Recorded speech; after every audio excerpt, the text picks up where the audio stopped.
Paano kung huli na tayo? Hindi tayo titigil. Hindi ngayon. Ganda! Mahilig siya sa lilim. Baka malapit sa mga bato. Narinig ka ba? Doon! May nakita ako! Ay... Makikita natin siya. Magkasama.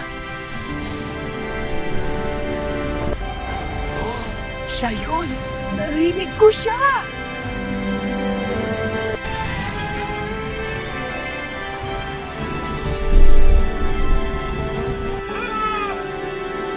Nahanap natin siya. Kahit gaano kalayo, hindi tayo titigil sa paghahanap. Minsan, ang tunay na lakas ay hindi ang bilis ng paglalakbay, kundi ang hindi pagsuko sa paghahanap. Hanggat may pag-asa at pagkakaibigan, may landas palaging naghihintay.